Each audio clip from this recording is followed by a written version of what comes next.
శ్రీ పరమాత్మనే నమః. యథార్థ గీత శ్రీమద్ భగవద్గీత 9వ అధ్యాయం. ప్రస్తుత అధ్యాయంలో యోగేశ్వరుడైన శ్రీకృష్ణుడు స్వయంగా చర్చించినదేమిటంటే, యోగయుక్తుడైన పురుషుని యొక్క ఐశ్వర్యం ఎలా ఉంటుంది, అందరిలో వ్యాప్తమై ఉండి కూడా అతను ఎలా నిర్లిప్తుడు, చేస్తూ కూడా అతను ఎలా అకర్త, ఆ పురుషుని యొక్క స్వభావం మరియు ప్రభావాన్ని గూర్చి వివరించాడు. యోగాన్ని ఆచరణలో పెట్టేటప్పుడు వచ్చే దేవతాది విఘ్నాల గురించి సావధానపరిచాడు. ఆ పురుషుని శరణు వేడుకొమ్మని నొక్కి చెప్పాడు. శ్రీ భగవానువాచ.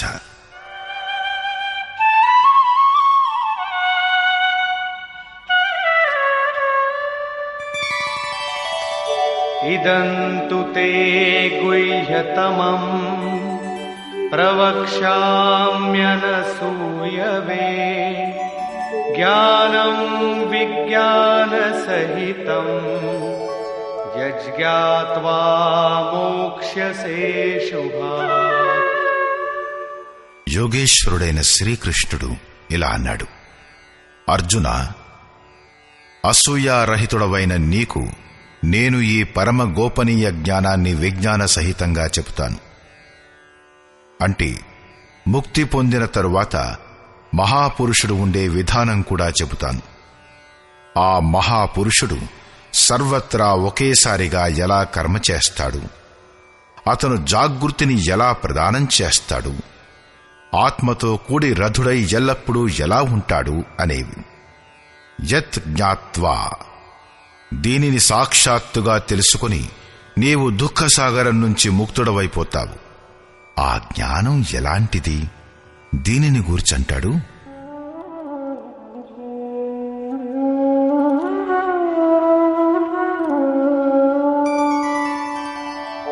రాజవిద్యా రాజగుహ్యం పవిత్రమిదముత్తమం ప్రత్యక్షావగమం ధర్మ్యం సుసుఖం కర్తుమవ్యయం. విజ్ఞానంతో సంయుక్తమైన ఈ జ్ఞానం అన్ని విద్యలలో రాజు వంటిది. విద్య అంటే అర్థం భాషా జ్ఞానం, చదువు అని కాదు. విద్యాహిక బ్రహ్మగతి ప్రదాయ సా విద్యాయా విముక్తయే. తన దగ్గరకు వచ్చిన వారిని జాగృతం చేసి బ్రహ్మపదంపై నడిపిస్తూ మోక్షప్రదానం చేసే దానిని విద్య అంటారు. అలా కాకుండా దారిలో బుద్ధులు సిద్ధులలో గాని ప్రకృతిలో గాని చిక్కుకుపోతే అవిద్య సఫలమైందనే అర్థం. అది విద్య కాదు. ఈ రాజవిద్య ఎలాంటిదంటే నిశ్చయంగా కళ్యాణం, అంటే మేలు కలిగించేది. ఇది గోపనీయమైనది, అన్నింటిలోకి రాజు వంటిది. అవిద్య మరియు విద్యల యొక్క మొత్తం ఆచ్ఛాదన తొలగిపోయి యోగంతో యుక్తమైన పిదపే దీనితో కలవడం జరుగుతుంది. ఇది అతి పవిత్రమైనది, ఉత్తమమైనది, ప్రత్యక్ష ఫలాన్నిచ్చేది. ఇలా చెయ్యి, అలా పుచ్చుకో, అలాంటి ప్రత్యక్ష సద్య ఫలాన్నిచ్చేది. ఈ జన్మలో సాధన చెయ్యి, ఇంకో జన్మలో ప్రతిఫలం దొరుకుతుందనే మూఢ విశ్వాసం కాదిది. ఇది పరమధర్ముడైన పరమాత్మునితో సంయుక్తమైనది. విజ్ఞాన సహితంగా ఈ జ్ఞానం ఆచరించటంలో సరళమైనది. ఇది అవినశ్వరమైనది. 2వ అధ్యాయంలో యోగేశ్వరుడు ఇలా అన్నాడు. అర్జున, ఈ యోగంలో బీజానికి నాశనం లేదు. దీని అల్ప సాధన కూడా జనన మరణమనే మహాభయం లేకుండా చేస్తుంది. 6వ అధ్యాయంలో అర్జునుడు అడిగాడు, భగవాన్, శిథిల ప్రయత్నం చేయు సాధకుడు నష్టభ్రష్టుడు కాడు కదా?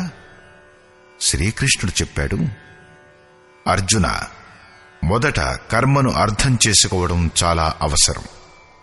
అర్థం చేసుకున్న తరువాత స్వల్పమైన సాధన కూడా చెయ్యగలిగితే అది ఏ జన్మలోనూ ఎప్పటికీ వినాశం కాదు. కాని ఆ కొంచెం అభ్యాసం ప్రభావంచే ప్రతి జన్మలోనూ అదే చేస్తాడు. అనేక జన్మల పరిణామంగా పరమగతి అంటే పరమాత్ముని చేరుకుంటాడు. దానిని యోగేశ్వరుడు ఇక్కడ కూడా అంటాడు. ఈ సాధన చెయ్యడానికి చాలా సులభమైనది, అవినశ్వరం కూడా. కాని దీనికై శ్రద్ధ చాలా అవసరం.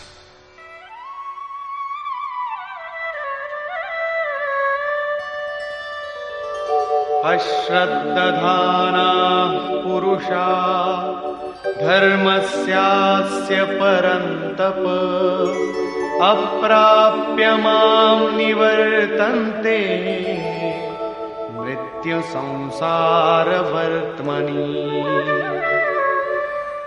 పరంతప అర్జున, ఈ ధర్మం పట్ల శ్రద్ధారహితుడైన పురుషుడు నన్ను పొందక సంసార క్షేత్రంలో భ్రమణం చేస్తూ ఉంటాడు.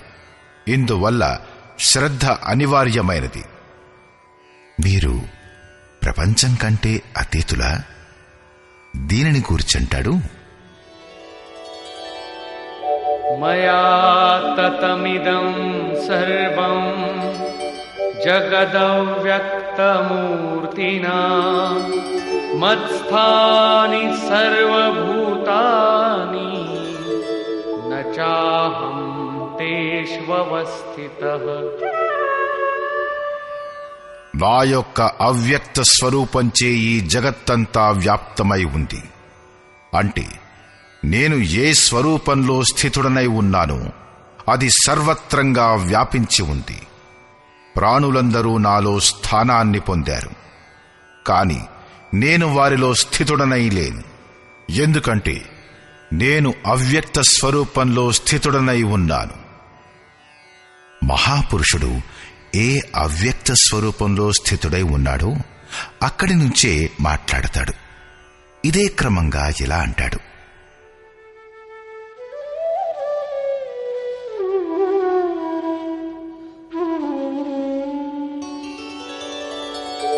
న చ మత్స్థాని భూతాని పశ్య మే యోగమైశ్వరం భూతభృన్న చ భూతస్థో మమాత్మా భూతభావనః.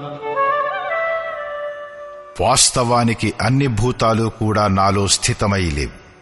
ఎందుకంటే అవి మరణ ధర్మములు, ప్రకృతిని ఆశ్రయించి ఉన్నవి. కాని నా యోగమాయ యొక్క ఐశ్వర్యాన్ని చూడు. జీవధారుల ఉత్పత్తి మరియు పోషణ చేసే నా ఆత్మ భూతాలలో స్థితమై లేదు. నేను ఆత్మస్వరూపుడను కాబట్టి నేను ఆ భూతాలలో స్థితుడనై లేను. ఇదే యోగం యొక్క ప్రభావం. దీనిని స్పష్టం చేయడం కోసం యోగేశ్వరుడు ఒక దృష్టాంతాన్ని చెబుతాడు.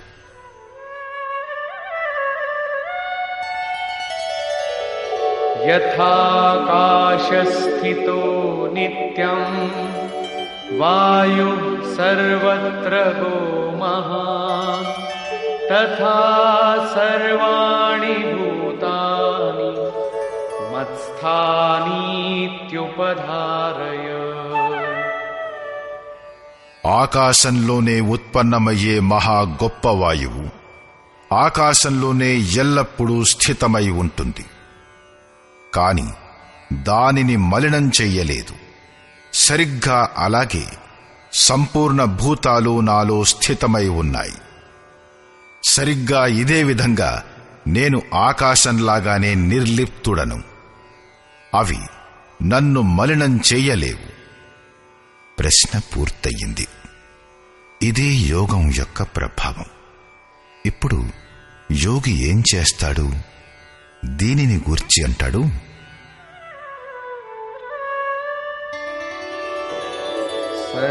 సర్వభూతాని కౌంతేయ ప్రకృతిం యాంతి మామికాం కల్పక్షయే పునస్తాని కల్పాదౌ విసృజామ్యహం.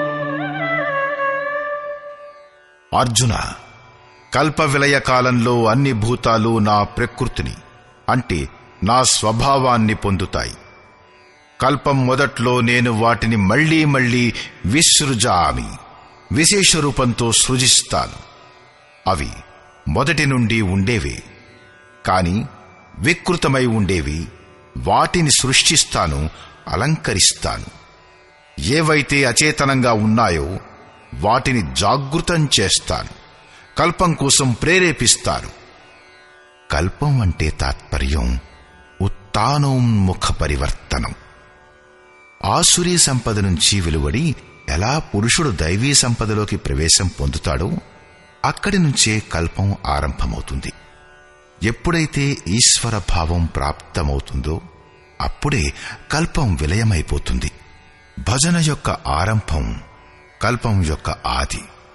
భజన యొక్క పరాకాష్ఠ ఎక్కడైతే లక్ష్యం విదితమవుతుందో అక్కడే కల్పం అంతమవుతుంది. అప్పుడు ఈ ప్రత్యేగాత్మ జన్మలకు కారణభూతమైన రాగద్వేషాల నుంచి ముక్తి పొంది తన శాశ్వత స్వరూపంలో స్థిరమైపోతుంది. దీనినే శ్రీకృష్ణుడు వారు నా ప్రకృతిని పొందుతారు అనన్నాడు. ఒక మహాపురుషుడు ప్రకృతిని విలయం చేసి స్వరూపంలో ప్రవేశం పొందితే అతని ప్రకృతి ఎలాంటిది? అతనిలో ప్రకృతి శేషం ఉంటుందా? ఉండదు. 3వ అధ్యాయంలో 33వ శ్లోకంలో యోగేశ్వరుడు ఇలా అన్నాడు: అన్ని ప్రాణులు తమ ప్రకృతినే పొందుతాయి. ఎలా అతని ప్రకృతి యొక్క గుణాల ప్రభావం ఉంటుందో అలాగే చేస్తాడు. జ్ఞానవానపి, ప్రత్యక్ష దర్శనంతో పాటు స్వరూపాన్ని తెలుసుకున్న జ్ఞాని కూడా తన ప్రకృతికి సదృశంగా చేష్టలు చేస్తాడు. అతను తన తరువాతి వారి కళ్యాణానికై మేలుకై చేస్తాడు. పూర్ణ జ్ఞానుడైన తత్వస్థితుడైన మహాపురుషుడు ఉండే తీరే అతని ప్రకృతి. అతను తన ఈ స్వభావంతోనే వ్యవహరిస్తాడు. కల్పం చివరి కాలంలో లోకులు మహాపురుషుని యొక్క ఈ తీరునే పొందుతారు. మహాపురుషుల యొక్క ఈ కృతిత్వాన్ని మళ్లీ వివరిస్తున్నాడు.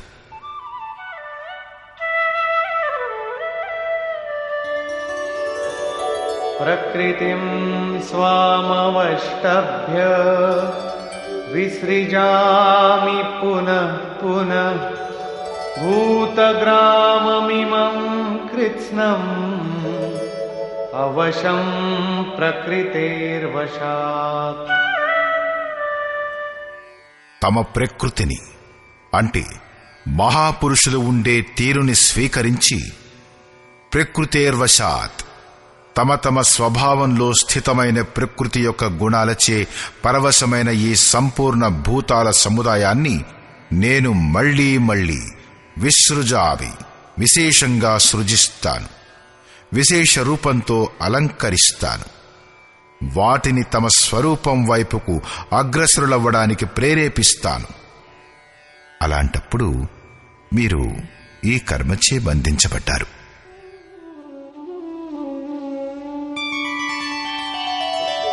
నచ మాం తాని కర్మాణి నిబధ్నంతి ధనంజయ ఉదాసీనవదాసీనం అసక్తం తేషు కర్మసు. 4వ అధ్యాయంలో 9వ శ్లోకంలో యోగేశ్వరుడైన శ్రీకృష్ణుడు ఏమన్నాడంటే, మహాపురుషుని కార్యప్రణాళిక అలౌకికమైనది. 9వ అధ్యాయంలోని 4వ శ్లోకంలో అంటాడు, నేను అవ్యక్త రూపంతో చేస్తాను. ఇక్కడ కూడా అదే అంటాడు. ధనంజయ, నేను అదృశ్య రూపంతో ఏ కర్మలను చేస్తానో వాటి పట్ల నా ఆసక్తి ఉండదు. పరమాత్మ స్వరూపుడనైన నిర్లిప్తతకు సదృశ్యమైన స్థితిలో ఉంటున్న నన్ను ఆ కర్మలు బంధించలేవు. ఎందుకంటే కర్మ యొక్క పరిణామంలో ఏ లక్ష్యం లభిస్తుందో అందులో నేను స్థితుడనై ఉన్నాను. కాబట్టి వాటిని చేయడానికై నేను వివశుణ్ణి కాను. ఇది స్వభావంతో పాటు కూడి ఉన్న ప్రకృతి కార్యాలను గురించిన ప్రశ్న. మహాపురుషులు ఉండే తీరు వాటి సృష్టి. ఇప్పుడు నా ఆశ్రయంలో మాయ సృష్టించేదేమిటి? అది కూడా ఒక కల్పమే. మయాధ్యక్షేణ ప్రకృతిః సూయతే సచరాచరం హేతునానేన కౌంతేయ జగద్విపరివర్తతే. అర్జున, నా అధ్యక్షతలో అంటే సర్వత్రా వ్యాప్తమైన నా ఆశ్రయంలో ఈ మాయ చరాచర జగత్తును సృష్టిస్తుంది. అది క్షుద్రకల్పం. ఈ కారణం చేతనే ఈ ప్రపంచం ఆవాగమనమనే అంటే జనన మరణాలనే చక్రంలో తిరుగుతూ ఉంటుంది. ఈ క్షుద్రకల్పం కాలం యొక్క పరివర్తనతో కూడినది. నా ఆశ్రయం వలన ప్రకృతే సృజిస్తుంది, నేను సృజించను. కాని 7వ శ్లోకంలో కల్పం అంటే ఆరాధన యొక్క సంచలనం చివరి వరకు మార్గదర్శనం చేసే కల్పాన్ని మహాపురుషులు స్వయంగా సృజిస్తారు. ఒక స్థానంలో అతను స్వయం కర్త, అక్కడ అతను విశేష రూపంగా సృజిస్తాడు. ఇక్కడ కర్త ప్రకృతి. అది కేవలం నా మూలాన ఈ క్షణిక పరివర్తనను కలిగిస్తుంది. ఇందులో శరీరాల పరివర్తన, కాల పరివర్తన, యుగ పరివర్తన మొదలగునవి వస్తాయి. అలాంటి వ్యాప్త ప్రభావం ఉన్నప్పటికీ మూఢులైన వారు నన్ను తెలుసుకోలేరు. పైగా అవజానంతి మాం మూఢా మానుషీం తనుమాశ్రితం పరం భావమజానంతో మమ భూతమహేశ్వరం. సంపూర్ణ భూతాలకు మహా ఈశ్వరుడనైన నా పరమ భావాన్ని తెలుసుకోలేని వారు మూఢులు. వారు నన్ను మనుష్య శరీరంపై ఆధారపడిన వారినని, తుచ్ఛుడనని అనుకుంటారు. సంపూర్ణ ప్రాణుల ఈశ్వరులకు కూడా మహా ఈశ్వరుడున్నాడే, ఆ పరమభావంలో నేను స్థితుడనై ఉన్నాను. కాని మనుష్య శరీరధారుణ్ణి మూఢులు ఇది తెలుసుకోలేరు.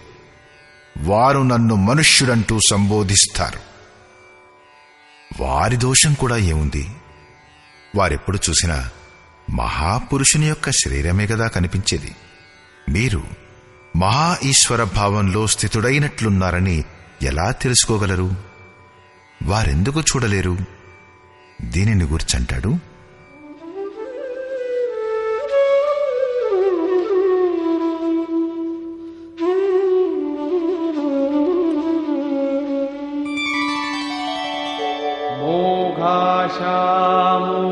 మోఘకర్మాణో మోఘజ్ఞానావిచేతసః రాక్షసీమాసురీం చైవ ప్రకృతిం మోహినీం శ్రితాః. వారు వృధా ఆశ, వృధా కర్మ, వృధా జ్ఞానం, విచేతసః విశేషంగా అచేతనులై ఉండే రాక్షసుల మరియు అసురుల లాంటి మోహంలో చిక్కుకుపోయే స్వభావాన్ని కలిగి ఉంటారు. అంటే ఆసురీ స్వభావం గలవారై ఉంటారు. కాబట్టి నన్ను మనుష్యుడనని అనుకుంటారు. అసురత్వం మరియు రాక్షసత్వం అనేవి మనస్సు యొక్క ఒక విశిష్ట స్వభావమే గాని వేరే జాతి లేక జన్మ కాదు. ఆసురీ స్వభావం గలవారు నన్ను తెలుసుకోలేరు. కాని మహాత్ములు నన్ను గుర్తించగలరు. వారు నన్ను భజిస్తారు. మహాత్మానస్తు మాం పార్థ దైవీం ప్రకృతిమాశ్రితాః భజంత్యనన్యమనసో జ్ఞాత్వా భూతాదిమవ్యయం. హే పార్థ, దైవీ ప్రకృతి అంటే దైవీ సంపదను ఆశ్రయించిన మహాత్ములు నన్ను భూతాలన్నింటికీ ఆది కారణుడనని, అవ్యక్తుడనని, అక్షరమైన వాడినని తెలుసుకుని అనన్య మనస్సుతో, అంటే మనస్సు యొక్క అంతరాళంలో ఇంక దేనికి తావివ్వకుండా కేవలం నా పట్లనే శ్రద్ధ కలిగి ఉండి నిరంతరం నా భజన చేస్తారు. ఏ ప్రకారంగా భజన చేస్తారు? దీనిని గూర్చంటాడు,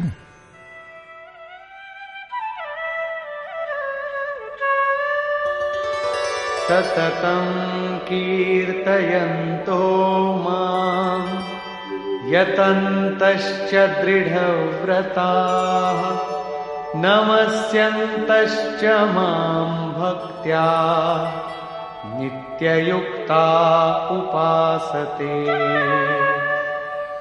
వారు నిరంతరం చింతన వ్రతంలో అచంచలంగా ఉంటూ నా గుణాల యొక్క చింతన చేస్తూ ముక్తికై ప్రయత్నిస్తారు. నాకు మళ్లీ మళ్లీ నమస్కారాలు చేస్తూ ఎల్లప్పుడూ నాతో సంయుక్తులై అనన్య భక్తితో నా ఉపాసన చేస్తారు. అవిరళంగా చేస్తూనే ఉంటారు. ఏ ఉపాసన చేస్తారు? అది ఎలా ఉంటుంది? ఏదో వేరే ఉపాసన చేయరుగాని అదే యజ్ఞం చేస్తారు. అదే ఆరాధన గురించి ఇక్కడ సంక్షేపంగా యోగేశ్వరుడు శ్రీకృష్ణుడు ఇంకోసారి చెప్తాడు. జ్ఞానయజ్ఞేన చాప్యన్యే యజంతో మాముపాసతే ఏకత్వేన పృథక్త్వేన బహుధా విశ్వతో ముఖం. వారిలో కొందరు సర్వవ్యాప్త విరాట్ పరమాత్ముడనైన నా ఉపాసన జ్ఞానయజ్ఞం ద్వారా చేస్తారు. అంటే తమ లాభనష్టాలను మరియు శక్తిని అర్థం చేసుకుని ఇదే నియతకరమైన యజ్ఞంలో ప్రవృత్తులవుతారు. కొందరు ఏకత్వభావంతో నా ఉపాసన చేస్తారు. ఎలాగంటే నేను ఇందులోనే ఏకమవ్వాలి అనుకుంటూ మిగిలిన వాటి నుంచి నన్ను వేరు చేసి నాకే సమర్పణ చేసి నిష్కామ సేవాభావంతో నా ఉపాసన చేస్తారు. ఇలా చాలా రకాలుగా ఉపాసన చేస్తారు. ఎందుకంటే ఇవన్నీ ఒకే యజ్ఞం యొక్క ఉచ్చ నీచ స్థాయిలు. యజ్ఞం యొక్క ప్రారంభం సేవతో మొదలవుతుంది. కాని దాని అనుష్ఠానం ఎలా జరుగుతుంది? యోగేశ్వరుడైన శ్రీకృష్ణుడంటాడు, యజ్ఞం నేను చేస్తాను. మహాపురుషుడే గనక రథుడు కాకపోతే యజ్ఞం పూర్తి కాదు. అతని నిర్దేశనలతోనే సాధకుడు ఇప్పుడతను ఏ స్థాయిలో ఉన్నాడు, ఎంతవరకు చేరుకున్నాడు అనే వాటిని అర్థం చేసుకోగలడు. వాస్తవానికి యజ్ఞకర్త ఎవరు? దీనిని గురించి యోగేశ్వరుడైన శ్రీకృష్ణుడంటాడు,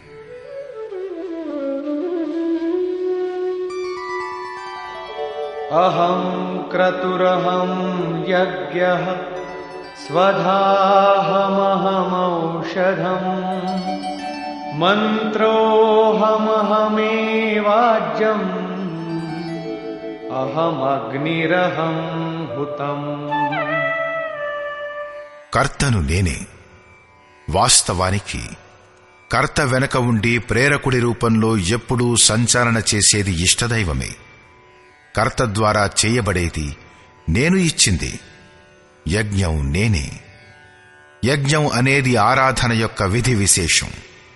సమాప్తమైన కాలంలో యజ్ఞం దేనిని సృష్టిస్తుందో ఆ అమృతాన్ని త్రాగే పురుషులు సనాతన బ్రహ్మలో ప్రవేశాన్ని పొందుతారు. స్వధా నేనే అంటే అతీతమైన అనంత సంస్కారాలను విలయం చెయ్యడం, వాటిని తృప్తిపరచడం అనేది నేను ఇచ్చేదే. భవరోగాన్ని నశింపచేసే ఔషధాన్ని నేనే. నన్ను పొంది లోకులు ఈ రోగం నుంచి ముక్తులవుతారు. మంత్రాన్ని నేనే. మనస్సుని శ్వాస యొక్క అంతరాళంలో నిరోధించడమనేది నేను ఇచ్చేదే. ఈ నిరోధ క్రియలో తీవ్రతను తీసుకొచ్చే వస్తువు ఆజ్యం కూడా నేనే. అగ్నిని నేనే. నా ప్రకాశంలోనే మనస్సు యొక్క అన్ని ప్రవృత్తులు విలయమవుతాయి. మరియు ఆహుతి అంటే సమర్పణ కూడా నేనే. ఇక్కడ యోగేశ్వరుడైన శ్రీకృష్ణుడు మాటిమాటికి నేనే నేనే అంటాడు. దీని ఆశయం నేనే ప్రేరకుడి రూపంలో ఆత్మతో అభిన్నుడనై నిలబడతాను, నిరంతరం నిర్ణయాలను ఇస్తూ యోగక్రియను పూర్తి చేయిస్తాను అని మాత్రమే. దీని పేరే విజ్ఞానం. పూజ్య గురువుగారనేవారు, ఎప్పటి వరకు ఇష్టదైవం రథుడై శ్వాస ప్రశ్వాసలపై నియంత్రణ చెయ్యడో అప్పటి వరకు భజన ఆరంభమే కాదు.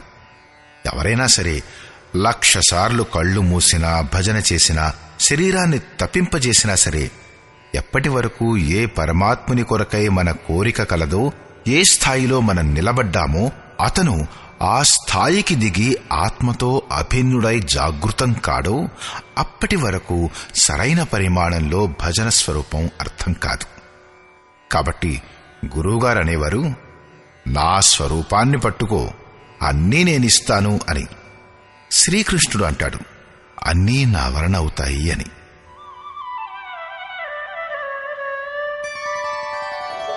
పితాహమస్య జగతో మాతా ధాతా పితామహః వేద్యం పవిత్రమోంకార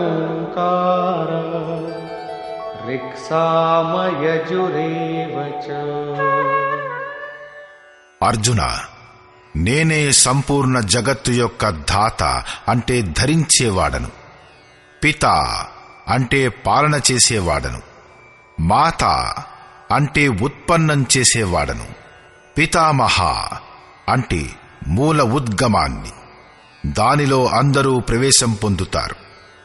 తెలుసుకొనుటకు యోగ్యమైన ఓంకారాన్ని అంటే అహం ఆకారః ఇది ఓంకారః, ఆ పరమాత్ముడు నా స్వరూపంలో ఉన్నాడు. సోహం తత్వమసి ఇత్యాదులు ఒకదానికొకటి పర్యాయాలు. అలా తెలుసుకొనుటకు యోగ్యమైన స్వరూపాన్ని నేనే. రుక్ అంటే సంపూర్ణ ప్రార్థన, సామ అంటే సమత్వాన్నిప్పించే ప్రక్రియ, యజుహు అంటే భజన యొక్క విధి విశేషం కూడా నేనే. యోగ అనుష్ఠానానికి కావలసిన ఆ 3 అంగాలు నా వలన జరుగుతాయి. గతిర్భర్తా ప్రభు సాక్షి నివాస శరణం సుహృత్ ప్రభవ ప్రళయ స్థానం నిధానం బీజమవ్యయం.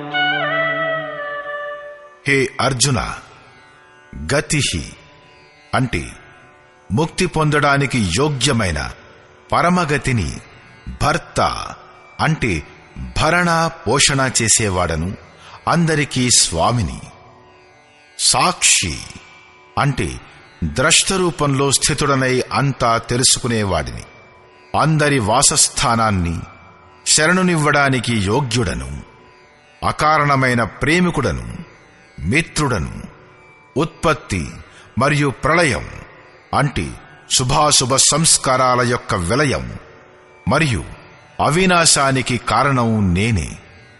అంటే చివరిలో ఎవరిలో ప్రవేశం లభిస్తుందో ఆ మొత్తం విభూతులన్నీ నేనే.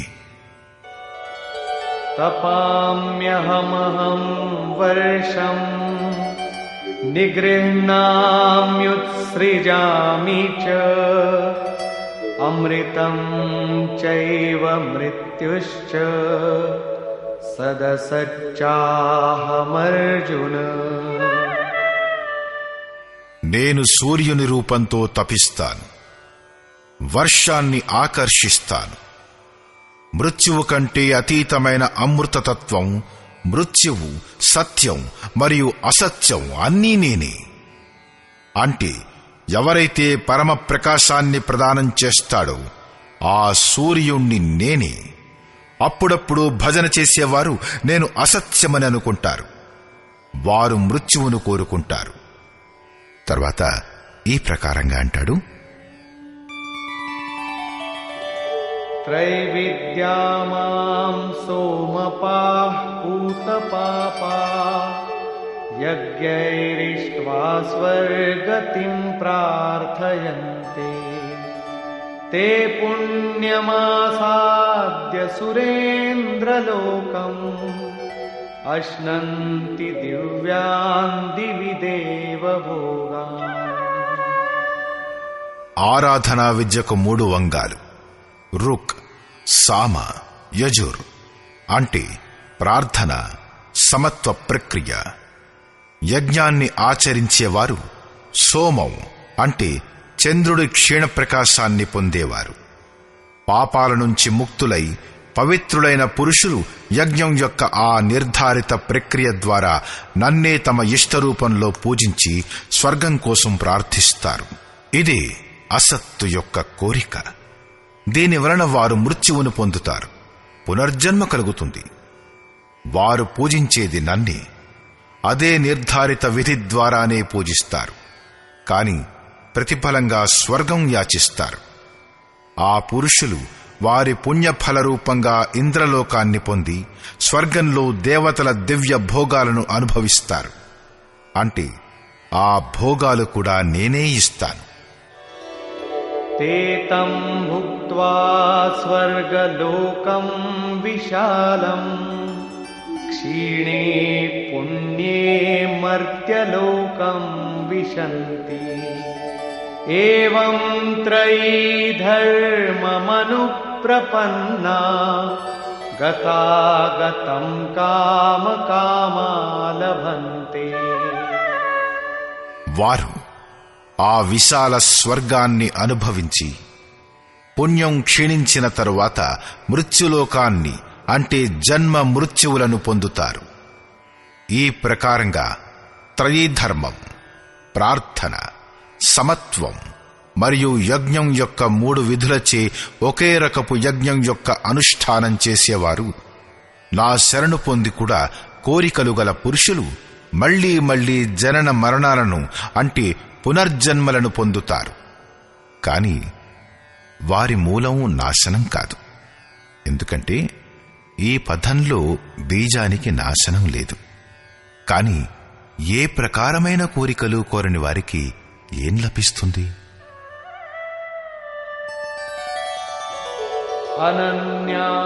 అనన్యాశ్చింతయంతో మాం ये जनाः पर्युपासते तेषां नित्याभियुक्तानां योगक्षेमं वहाम्यहम्. అనన్య భావంతో నాలో స్థితుడైన భక్తుడు పరమాత్ముని స్వరూపమైన నా గురించి నిరంతరం చింతన చేస్తాడు. పర్యుపాసతే లేశమాత్రం కూడా దోషం లేకుండా నా ఉపాసన చేస్తాడు. ఆ విధంగా నిత్యమైన ఏకీభావంతో సంయుక్తుడైన పురుషుని యొక్క యోగక్షేమాలను నేను స్వయంగా చూసుకుంటాను. అంటే వారి యోగ రక్షణ పూర్తి బాధ్యతను నేనే వహిస్తాను. అయినా కూడా లోకులు అన్యదేవతలను పూజిస్తారు.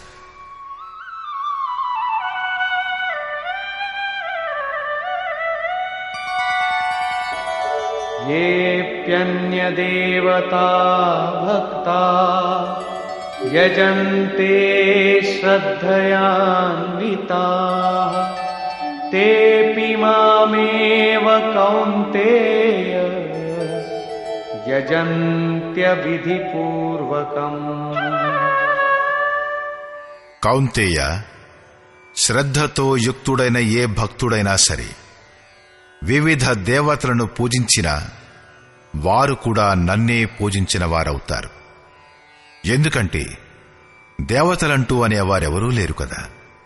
కాని వారి ఆ పూజ అవిధిపూర్వకమైనది, నన్ను పొందు విధిచే రహితమైనది. ఇక్కడ యోగేశ్వరుడైన శ్రీకృష్ణుడు రెండవసారి దేవతల ప్రస్తావన చేశాడు. సర్వప్రథమంగా 7వ అధ్యాయంలో అతనన్నాడు, అర్జున, కోరికల మూలంగా ఎవరి జ్ఞానమైతే అపహరించబడిందో అలాంటి మూఢబుద్ధిగల పురుషులు అన్యదేవతలను పూజిస్తారు.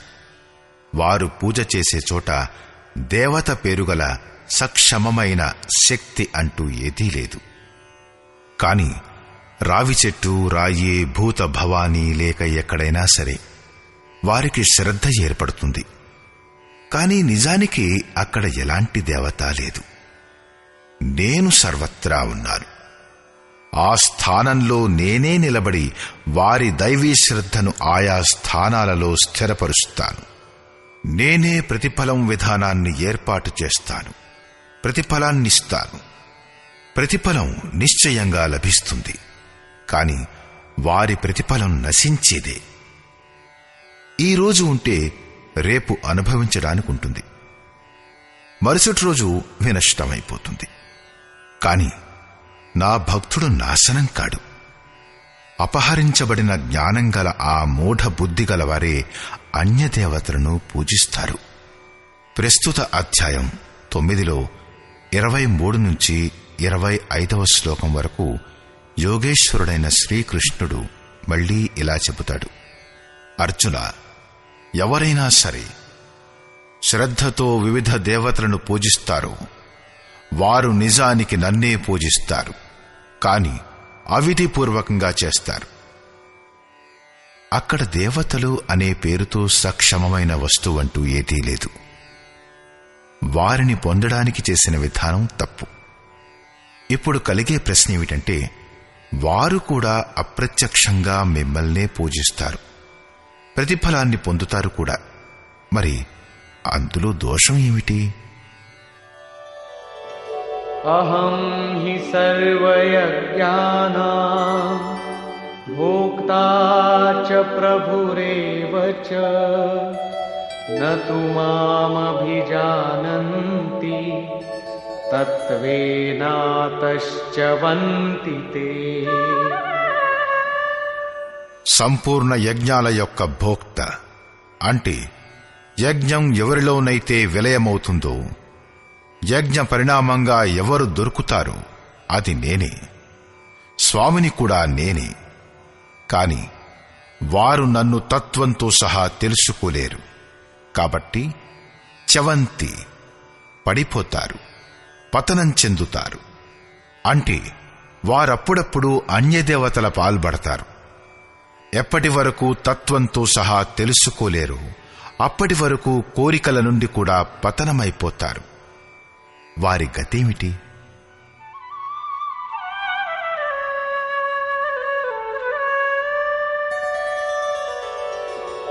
యాంతి దేవవ్రతా దేవాన్ పితॄన్యాంతి పితృవ్రతాః భూతాని యాంతి భూతేజా యాంతి మద్యాజినోపి మాం. అర్జున, దేవతలను పూజించువారు దేవతలను పొందుతారు. దేవతలు పరివర్తనమయ్యే శక్తి కలవారు. వారు తమ సత్కర్మానుసారంగా జీవనాన్ని గడుపుతారు. పితరులను పూజించువారు పితరులనే పొందుతారు. అంటే అతీతంలోనే చిక్కుకుపోయి ఉంటారు. భూతాలను పూజించువారు భూతాలవుతారు, శరీరాన్ని ధరిస్తారు. కాని నా భక్తుడు నన్నే పొందుతాడు. వారు సాక్షాత్తుగా నా స్వరూపులవుతారు. వారు పతనం కారు. ఇంతేకాదు, నన్ను పూజించే విధానం కూడా సరళమైనది. పత్రం పుష్పం ఫలం తోయం యో మే భక్త్యా ప్రయచ్చతి తదహం భక్త్యుపహృతం అశ్నామి ప్రయతాత్మనః. భక్తి ఇక్కడి నుంచే మొదలవుతుంది. పత్రం, పుష్పం, ఫలం, నీళ్లు ఇత్యాది ఏవైనా సరే, ఎవరైనా సరే నాకు భక్తిపూర్వకంగా అర్పిస్తే మనస్సుతో ప్రయత్నం చేసే ఆ భక్తులు ఇచ్చేవన్నీ నేను స్వీకరిస్తాను. కాబట్టి యత్కరోషి యదశ్నాసి యజ్జుహోషి దదాసి యత్ యత్తపస్యసి కౌంతేయ తత్కురుష్వ మదర్పణం. అర్జున, నీవు ఏ కర్మ చేసినా, ఏది తిన్నా, ఏది ఆహుతి ఇచ్చినా, ఏది సమర్పించినా, దానం ఇచ్చినా, మనస్సు సహితంగా ఇంద్రియాలను నా అనుగుణంగా తపింపచేసినా అవన్నీ నాకే అర్పించు. అంటే నా పట్ల సమర్పిత భావం కలిగి ఇవన్నీ చెయ్యుము. సమర్పణ చెయ్యడం వలన యోగం యొక్క క్షేత్రానికి సంబంధించిన బాధ్యతను నేను గ్రహిస్తాను. శుభాశుభఫలైరేవం మోక్ష్యసే కర్మబంధనైః సన్యాసయోగయుక్తాత్మా విముక్తో మాముపైష్యసి. ఈ ప్రకారంగా సర్వస్వం యొక్క న్యాసం అంటే సన్యాసయోగంతో యుక్తమై ఉన్న నీవు శుభాశుభ ఫలాలనిచ్చే కర్మల బంధాల నుండి విముక్తుడవై నన్ను పొందుతావు. యోగేశ్వరుడు క్రమబద్ధంగా సాధన మరియు దాని పరిణామం గురించి వివరించాడు.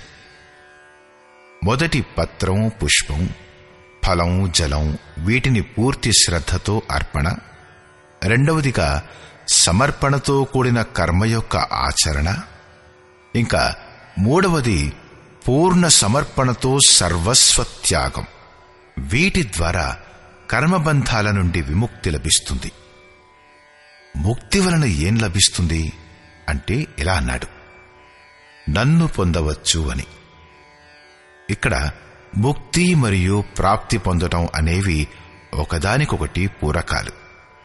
మిమ్ములను ప్రాప్తి పొందుటయే ముక్తి అయితే దానివలన లాభం ఏమిటి?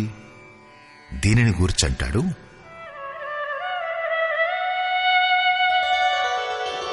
సమోహం సర్వభూతేషు న మే ద్వేషోస్తి న ప్రియః యే భజంతి తు మాం భక్త్యా మయి తే తేషు చాప్యహం. నేను అన్ని భూతాలలో సమంగా ఉన్నాను. సృష్టిలో నాకు ఎవరూ ప్రియులు కారు మరియు ఎవరూ అప్రియులు కారు. కాని ఎవరైతే అనన్య భక్తులు వారు నాలో ఉన్నారు మరియు నేను వారిలో ఉన్నాను. ఇదే నా బంధుత్వం. అతనిలో పరిపూర్ణుడనైపోతాను. నాలోనూ మరి అతనిలోనూ ఏమాత్రమూ తేడా ఉండదు. అలాంటప్పుడు చాలా అదృష్టశాలురైన వారే భజన చేస్తారా? భజన చేసే అధికారం ఎవరికుంది? దీనిని గురించి యోగేశ్వరుడైన శ్రీకృష్ణుడు ఇలా అంటాడు,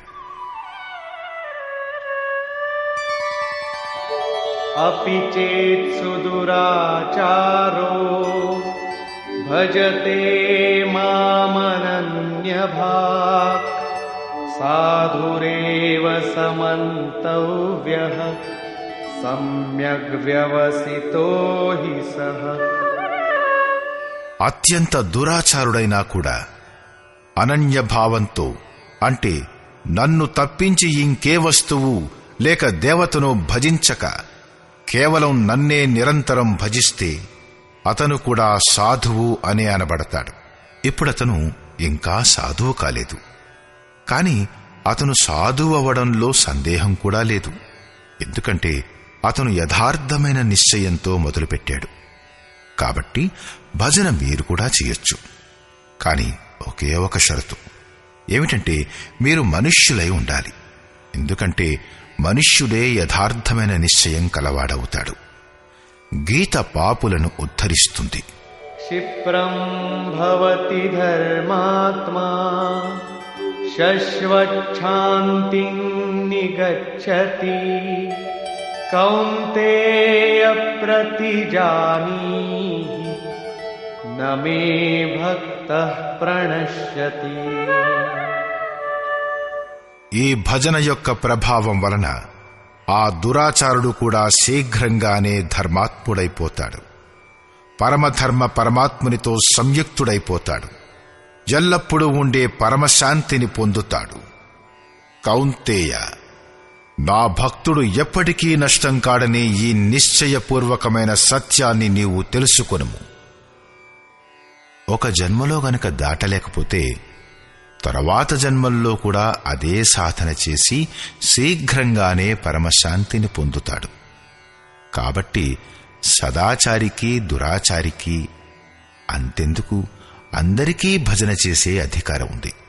ఇంతేకాదు కాని మాం హి పార్థ వ్యపాశ్రిత్య యేపి స్యుః పాపయోనయః స్త్రియో వైశ్యాస్తథా శూద్రాః తేపి యాంతి పరాం గతిం. పార్థ, స్త్రీ, వైశ్య, శూద్రాదులు మరియు ఇంకే పాపజన్మల వారైనా సరే నా ఆశ్రితులైన వారందరూ పరమగతిని పొందుతారు. కాబట్టి ఈ గీత మనుష్య మాతృల కోసం ఏం చేసేవాడైనా సరే, ఎక్కడ పుట్టినవాడైనా సరే, అందరికీ ఇది సమానమైన కళ్యాణప్రదమైన శుభప్రదమైన ఉపదేశాన్నిస్తుంది. గీత అన్ని దేశాల వారికి, అన్ని కాలాల వారికి మార్గదర్శకం, శుభప్రదం. పాపయోనివిహి 16వ అధ్యాయంలో 7వ శ్లోకం నుంచి 21వ శ్లోకం వరకు ఆసురీ వృత్తుల లక్షణాల గురించి భగవానుడు ఇలా చెప్పాడు. ఎవరైతే శాస్త్ర విధిని త్యజించి నామమాత్రపు యజ్ఞం ద్వారా ఆడంబరంగా పూజలు చేస్తారో వారు నరులలో అధములు. అది నిజమైన యజ్ఞం కాదు, పేరుకు మాత్రమే. ఆడంబరం కోసం పూజలు చేసేవారు క్రూరకర్ములు, పాపాచారులు, పాపజన్ములు. పరమాత్మనైన నన్ను ద్వేషించేవారే పాపులు. వైశ్య, శూద్ర అనే వర్గాలు భగవత్పదంలోని మెట్లు. స్త్రీల పట్ల ఒకప్పుడు గౌరవభావం, మరొకప్పుడు హీనభావం ఉండేది. కాని యోగ ప్రక్రియలో స్త్రీ మరియు పురుషులు ఇద్దరికీ సమానమైన ప్రవేశం ఉంది.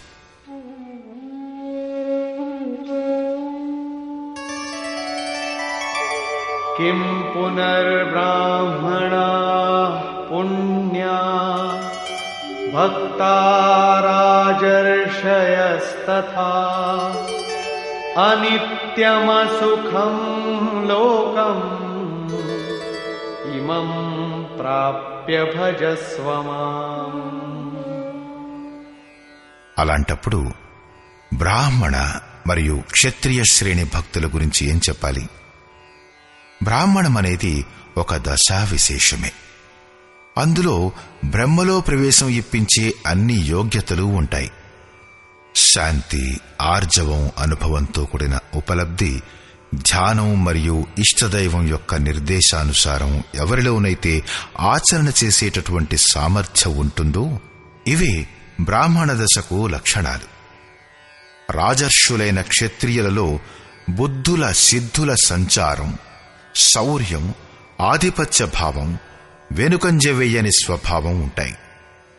ఈ యోగ స్థాయిని చేరిన యోగులు తరించిపోగలరు. వారి గురించి ఇంకేం చెప్పాలి?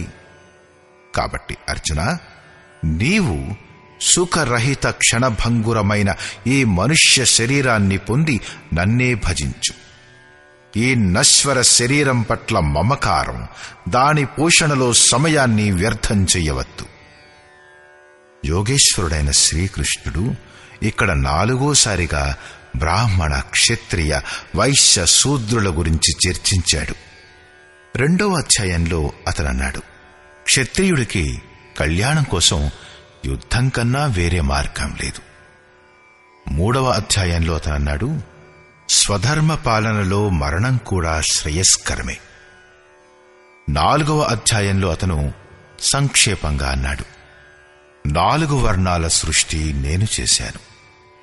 అంటే మనుష్యులను 4 కులాలుగా విభజించాడా అంటే అన్నాడు, లేదు అని. గుణకర్మ విభాగశః. గుణాల ఆధారంగా కర్మను 4 శ్రేణులుగా చేయడమైంది. శ్రీకృష్ణుడి అభిప్రాయానుసారంగా కర్మ అంటే యజ్ఞ ప్రక్రియ. కాబట్టి ఈ యజ్ఞాన్ని చేయువారు 4 రకాలు. ప్రవేశకాలంలో ఈ యజ్ఞకర్త శూద్రుడు, అల్పజ్ఞుడు. కొంచెం చేయడం నేర్చుకున్నాక ఆత్మిక సంపత్తిని చేకూర్చుకుంటే అదే యజ్ఞకర్త వైశ్యుడైపోతాడు. దీనికంటే ఉన్నతైనప్పుడు, ప్రకృతి యొక్క 3 గుణాలను ఖండించే సామర్థ్యం వచ్చినప్పుడు అదే సాధకుడు క్షత్రియ శ్రేణికి చెందుతాడు. ఎప్పుడైతే ఇదే సాధకుడి స్వభావంలో బ్రహ్మలో ప్రవేశం కలిగించే యోగ్యతలు వస్తాయో అప్పుడు అతనే బ్రాహ్మణుడు. వైశ్య మరియు శూద్రుల కంటే క్షత్రియ మరియు బ్రాహ్మణ శ్రేణి సాధకుడు ముక్తికి సమీపంలో ఉంటాడు. శూద్రుడు మరియు వైశ్యుడు కూడా అదే బ్రహ్మలో ప్రవేశం పొంది శాంతి పొందుతారు. మరి అంతకంటే పైదశ వారిని గురించి ఏం చెప్పాలి? వారి బ్రహ్మ ప్రవేశం నిశ్చయమే కదా. గీత ఏ ఉపనిషత్తుల సార సర్వస్వమో వాటిలో బ్రహ్మ విదుషీ మహిళల గురించి ఎన్నో కథలు ఉన్నాయి. ధర్మభీరువులు, సంప్రదాయబద్ధులు అని చెప్పబడుతున్నవారు వేదాధ్యయనం యొక్క అధికారం, అనధికారాల గురించి చర్చించి తలలు పగలగొట్టుకుంటారు. కాని యోగేశ్వరుడైన శ్రీకృష్ణుడు స్పష్టంగా ఉద్ఘాటించిందేమిటంటే, యజ్ఞార్థ కర్మల యొక్క నిర్ధారిత ప్రక్రియలో స్త్రీ పురుషులందరూ ప్రవేశించవచ్చును. కాబట్టి అతను భజన చేయడాన్ని ప్రోత్సహిస్తాడు.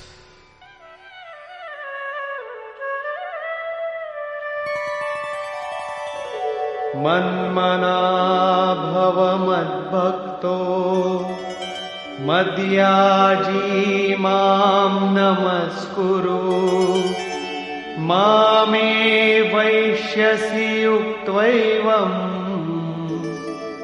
ఆత్మానం మత్పరాయణః. అర్జున, నాపై మనస్సు గలవాడవు కమ్ము. నేను కాక ఇంకొక భావం మనస్సులోకి రానేకూడదు. నా అనన్య భక్తుడవు కమ్ము. అనవరతముగా చింతనలో ఉండు. శ్రద్ధాసహితంగా నన్నే నిరంతరము పూజించు. నాకే నమస్కారము చెయ్యి. ఈ ప్రకారంగా నా శరణు జొచ్చి ఆత్మను నాతో ఏకీభావంతో స్థితం చేస్తే నీవు నన్నే పొందుతావు. అంటే నాతో ఏకత్వాన్ని పొందవచ్చు. సారాంశం: ఈ అధ్యాయం ఆరంభంలో శ్రీకృష్ణుడు ఇలా చెప్పాడు: అర్జున, దోషరహిత భక్తుడవైన నీకోసం నేను ఈ జ్ఞానాన్ని విజ్ఞాన సహితంగా చెబుతాను. దీనిని తెలుసుకున్న పిదప తెలుసుకోవలసిందింకేదీ కూడా ఉండదు. దీనిని తెలుసుకుని నీవు సంసార బంధం నుంచి ముక్తుడవైపోతావు. ఈ జ్ఞానం సమస్త విద్యలలో శ్రేష్టమైనది. పరమబ్రహ్మలో ప్రవేశం ఇప్పించేదే అసలైన విద్య. ఈ జ్ఞానం దానికి కూడా రాజు, అంటే నిశ్చయంగా కళ్యాణం, అంటే మేలు కలిగించేది. ఇది సమస్త గోపనీయ విషయాలలో కూడా శ్రేష్టమైనది. గోపనీయ వస్తువును కూడా ప్రత్యక్షం చేయించేది. ఇది ప్రత్యక్ష ఫలాన్నిచ్చేది. సాధన చెయ్యడంలో సుగమమైనది మరియు నశ్వరము కానిది. స్వల్పంగానైనా దీని సాధన చెయ్యగలిగితే దీనికి ఎప్పటికీ నాశనం లేదు. పైపెచ్చు దీని ప్రభావం వలన ఆ పరమశ్రేయం వరకు చేరవచ్చును. కాని దీనిలో ఒక షరతు: శ్రద్ధావిహీనుడైన పురుషుడు పరమగతిని పొందక సంసార చక్రంలో చిక్కుకొనిపోతాడు. యోగేశ్వరుడైన శ్రీకృష్ణుడు యోగం యొక్క మహత్వం గూర్చి కూడా వివరణ ఇచ్చాడు. దుఃఖ సంయోగంతో వియోగమే యోగం. అంటే ఏదైతే సంసారం యొక్క సంయోగ వియోగాలచే రహితమైందో దాని పేరే యోగం. పరమాత్మనిలో కలవడమే యోగం యొక్క పరాకాష్ఠ. ఎవరైతే ఇందులో ప్రవేశం పొందారో ఆ యోగి యొక్క ప్రభావాన్ని గమనించు. సమస్త భూతాలకు ప్రభువును మరియు జీవధారుల పోషించునదైనప్పటికీ నా ఆత్మ ఆ భూతాలలో స్థితమై లేదు.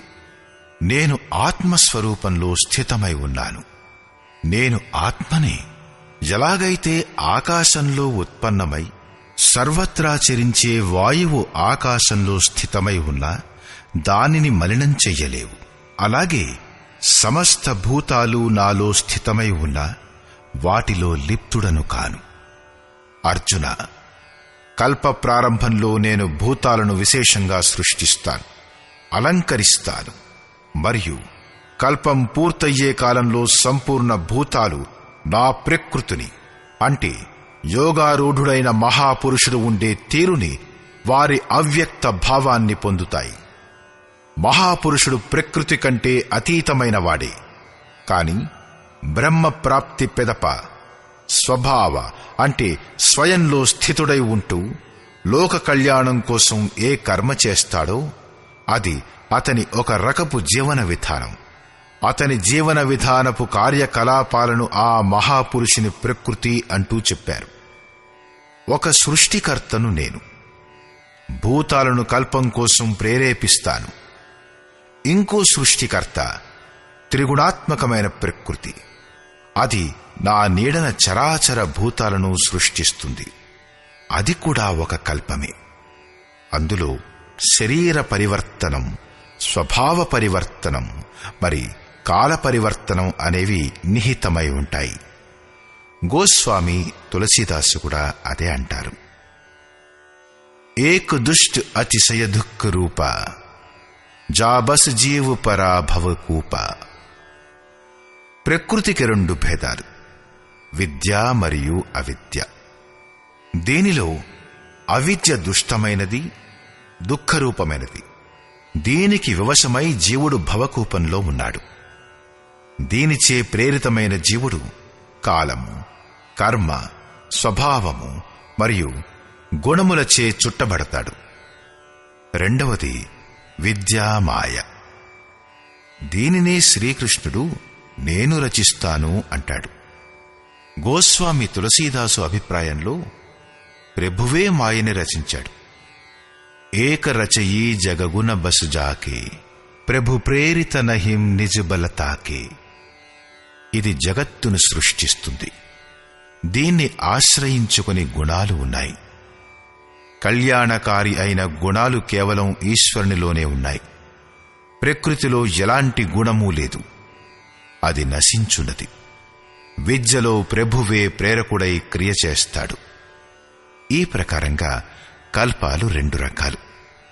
ఒకటి వస్తుకల్పం. అది శరీరాన్ని మరియు కాలాన్ని పరివర్తనం చేస్తుంది. కాని ఈ పరివర్తనను ప్రకృతే నా ఆశ్రయంలో ఉంటూ చేస్తుంది. కాని దీనికంటే గొప్పదైన కల్పం ఆత్మకు నిర్మల స్వరూపాన్ని ప్రదానం చేసేది. దానిని సింగారించేది మహాపురుషులే. వారు అచేతనములైన భూతాలను సచేతనాలుగా చేస్తారు. భజన ప్రారంభమే ఈ కల్పానికి మొదలు. భజన యొక్క పరాకాష్ఠే ఈ కల్పానికి అంతం. ఈ కల్పం భవరోగాన్ని పూర్తిగా నయం చేసి శాశ్వత బ్రహ్మలో ప్రవేశం ఇప్పిస్తుంది. ఆ ప్రవేశకాలంలో యోగి నేనుండే తీరును, నా స్వరూపాన్ని పొందుతాడు. ముక్తి తరువాత మహాపురుషులు ఉండే తీరే అతని ప్రకృతి. ధర్మగ్రంథాల కథలను బట్టి 4 యుగాలు గడిచిన తరువాత కల్పం ముగుస్తుంది. మహాప్రళయం వస్తుంది. సాధారణంగా లోకులు దీని యథార్థాన్ని తెలుసుకోలేరు. యుగం అంటే 2. మీరు వేరు, ఆరాధ్య దైవం వేరుగా ఉన్నంతవరకు యుగధర్మం ఉంటుంది.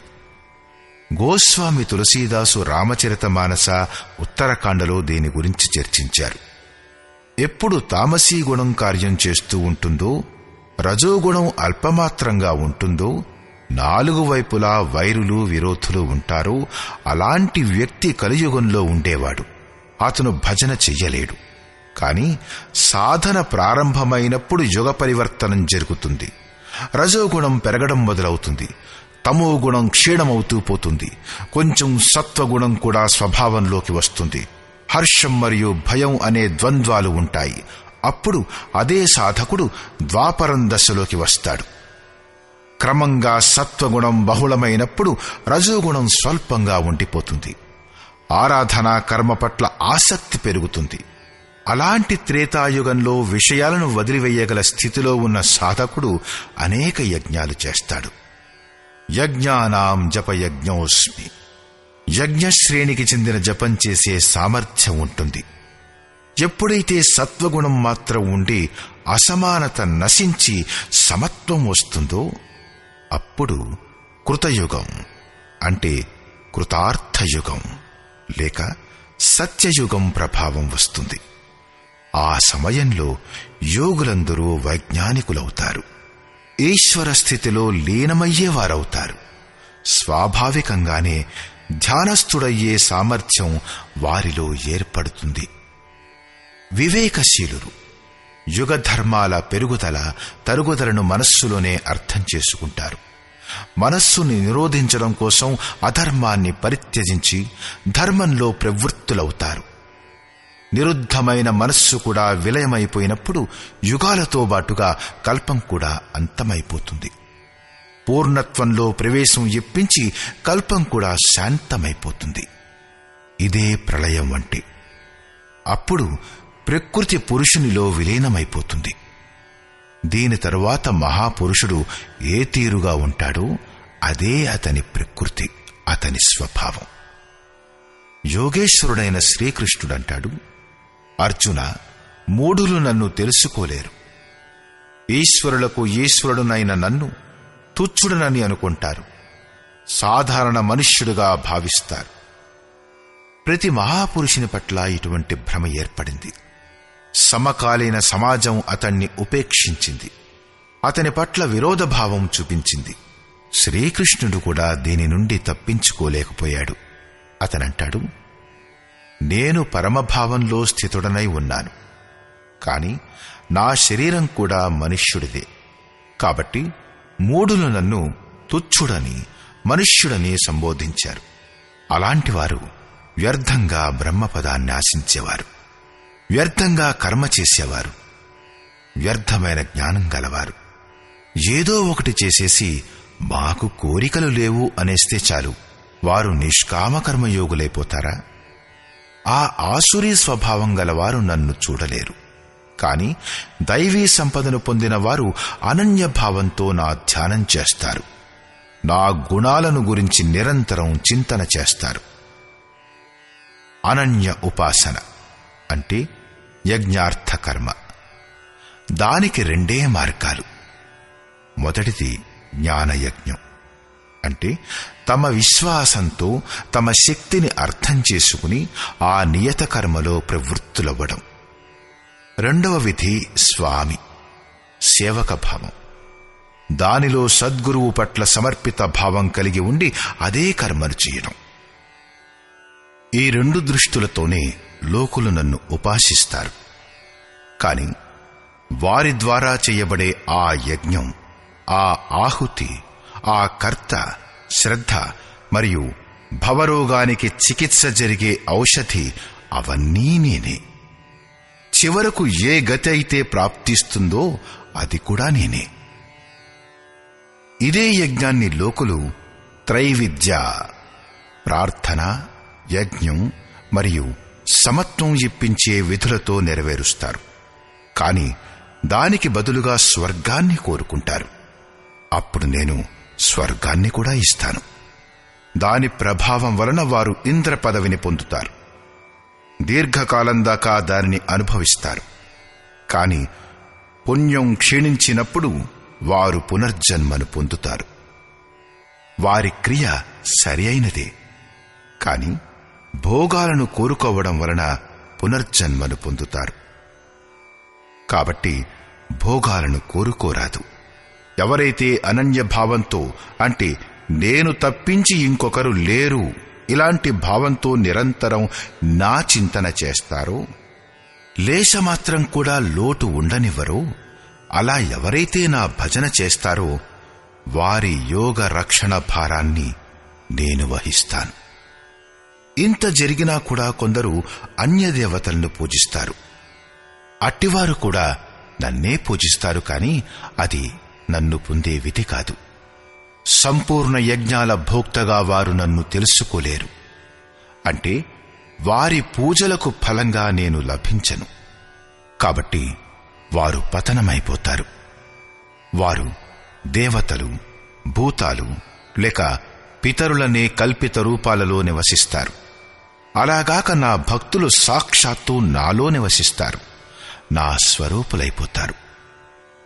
యోగేశ్వరుడైన శ్రీకృష్ణుడు యజ్ఞార్థ కర్మలు చాలా సుగమమని చెప్పాడు. ఎవరైనా సరే ఫలం, పుష్పం ఏదైనా సరే శ్రద్ధతో సమర్పిస్తే నేను స్వీకరిస్తాను. కాబట్టి అర్జున, నీవు ఎంత ఆరాధన చేసినా సరే నాకే సమర్పించు. ఎప్పుడైతే సర్వస్వః న్యాసమైపోతుందో అప్పుడు యోగంతో యుక్తుడవైన నీవు కర్మబంధాల నుండి ముక్తుడవైపోతావు. ఆ ముక్తి నా స్వరూపమే. ప్రపంచంలోని ప్రాణులందరూ నావారే. ఏ ప్రాణిపైనా నాకు ప్రేమ లేదు, ద్వేషమూ లేదు. నేను తటస్థుడను. కాని ఎవరైతే నా అనన్య భక్తులో నేను వారిలో ఉంటాను, వారు నాలో ఉన్నారు. అత్యంత దురాచారుడు, ఘోర పాపి అయినా సరే అనన్య శ్రద్ధాభక్తులతో నా భజన చేస్తే వారు సాధువులుగానే భావించబడతారు. వారి నిశ్చయం స్థిరమైనది. అయితే వారు శీఘ్రంగానే పరమాత్ముడితో సంయుక్తమైపోతారు. నిత్యమైన పరమశాంతిని పొందుతారు. ధార్మికుడెవరన్నది ఇక్కడ శ్రీకృష్ణుడు స్పష్టం చేశాడు. సృష్టిలో జన్మించే ఏ ప్రాణి అయినా సరే అనన్యభావంతో ఒక్క పరమాత్ముడి భజన చేస్తే, అతడి చింతన చేస్తే శీఘ్రంగానే ధార్మికుడైపోతాడు. కాబట్టి ఎవరైనా ఒకే పరమాత్ముణ్ణి స్మరిస్తే అతనే ధార్మికుడు. చివరిలో అతని పట్ల విశ్వాసం ఉన్నప్పుడు అతనేం చేస్తాడో చెబుతాడు. అర్జున, నా భక్తుడు ఎప్పటికీ నశించడు.